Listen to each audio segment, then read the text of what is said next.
got both of these bolts on, 1 and 2. Take this linkage, slide it over that bar.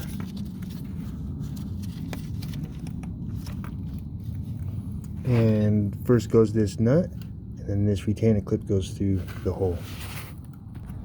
You can actually move this shifter lever if you have to.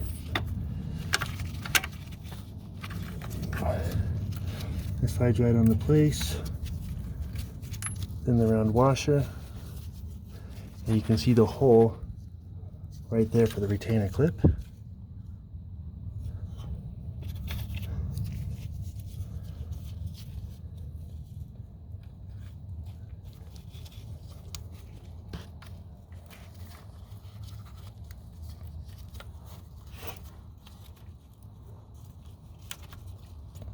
And just click that into place.